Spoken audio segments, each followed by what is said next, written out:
this transfer window it's nuts. Yeah, it seems to be driving a lot of you, and not just City fans, other clubs, wild. Everybody's trying to compete with everybody, to get one up on each other. And we've signed this player, and we've signed that player, and look at the business this team are doing. I'm not going to make any of those videos where I go, Liverpool are scary, Arsenal are scary, Chelsea are scary. They're not fucking scary. Do you know what I'm saying? Like, this is business that those other clubs have to do.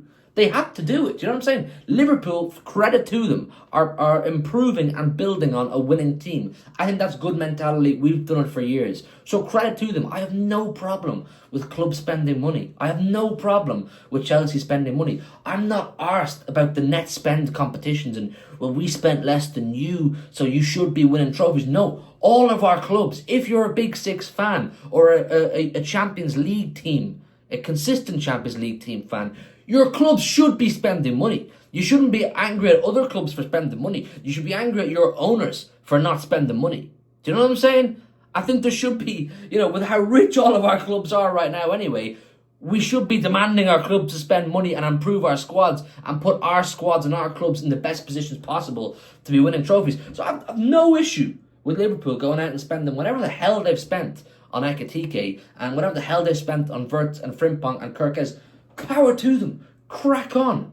My focus is on Manchester City. Are City doing the correct business? Are we doing enough? Are our board doing enough? Looking at Liverpool, saying, damn, they're spending loads of money. How are we shaping up? Are we in a bad position? Are we in a good position? Are we doing enough? Now, I'm not going to give an answer on that, because genuinely, I don't think there is an out-and-out answer you can give at this moment on the 22nd of July. Do you know what I'm saying? But if you have an answer and you have an opinion, please share it down below in the comments. I want to know what you have to say.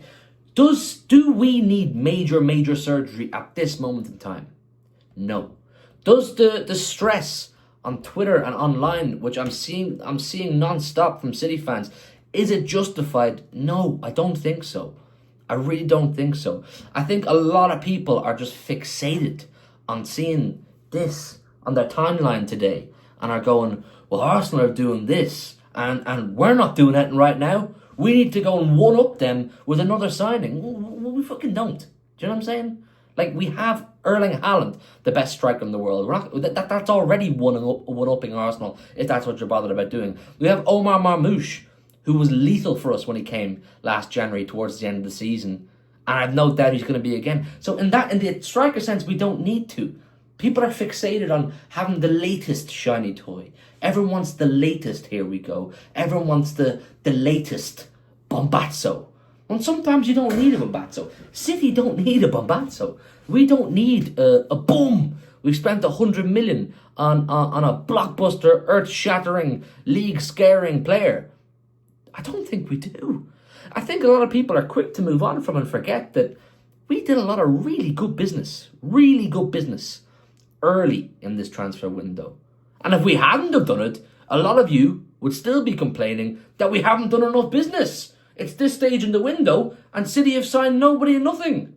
Do you know what I'm saying? So it's kind of hard for the club to win. Now look, I don't do a lot of defending of the club in terms of like, I'm just a happy clapper and a flag waver.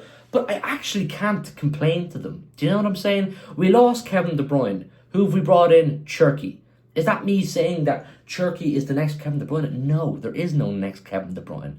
But Cherki is one of the best up-and-coming creators in European football right now in terms of potential and ceiling. He's one of the most exciting creators, and we've brought him in at a brilliant fee, and we got that business done early. That's brilliant business and timing by Hugo Viana. Gave the guy time to come and play in the Club World Cup, wear the City kit. We all got to see him and we enjoyed it. Yeah, I ignore it. We've had no left back for, since Kolarov? Probably since Kolarov, yeah? We've got one now. I ignore it. Good business. Prem proven. 24, 25, great. Reinders, we all know the midfield needs a revamp and has needed a revamp.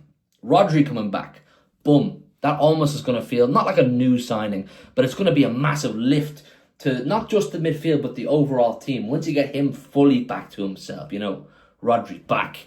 That's going to be a massive boost. But like I say, Reinders has come back. Early business. Good Good player, really good player, has the potential. He's going to be an improvement on Kovacic and Gundogan and so on and so forth.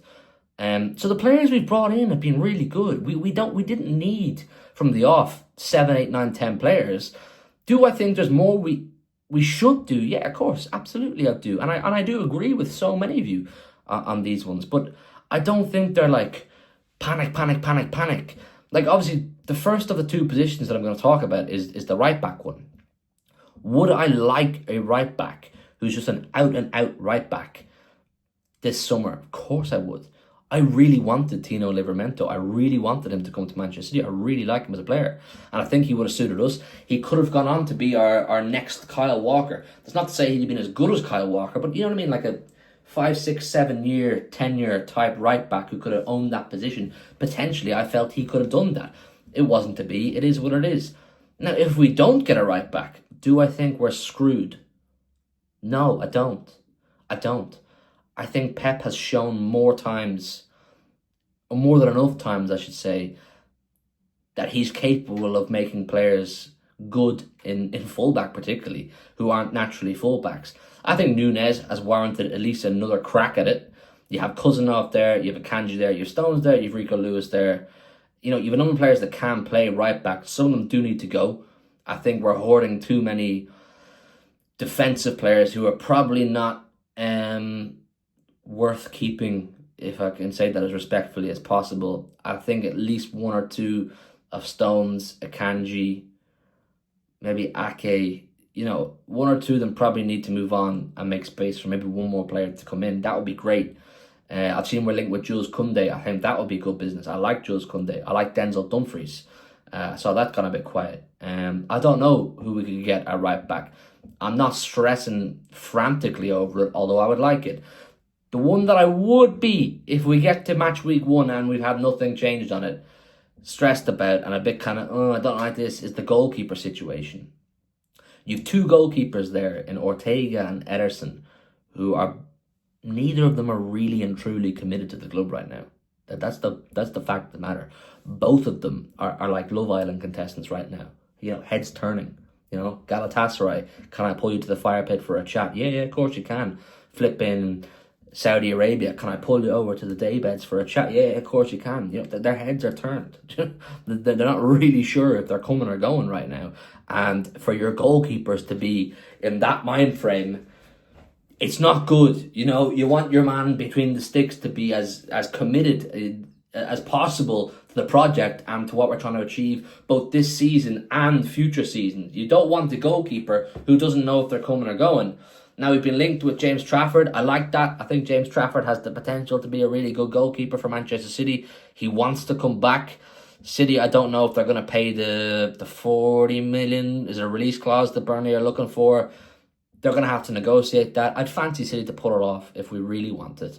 But I also heard today that we're linked with, or we're interested in Donnarumma, who's considering his future at PSG. How true this is, I don't know. Make your own mind up. Graham Bailey said it. Who's not too bad, Graham Bailey, to be fair, from my experiences with him over the years. On transfers, I don't know. Like, a lot of you who complained about Ederson and his shot-stopping ability, or lack of shot-stopping ability, Donnarumma is one of the best. You know, it may not be too great with the ball at his feet, but he's one of the best in the business when it comes to shot-stopping. So I don't know. Look, like I say, I'm not too bothered about what flipping Arsenal and Liverpool are doing. I know it's going to sound very cliche and happy-clappy, but I trust Pep right now. And that's all he can do, really. You know what I mean? He kind of warrants the trust and kind of warrants the opportunity to show us what he's doing. I'm not going to scream and shout the house down just yet until... I'll give it till we lose the Wolves at match week 1. Yeah, if we lose the Wolves at match week 1, I'm fucking Pep. You should have signed a fucking right back.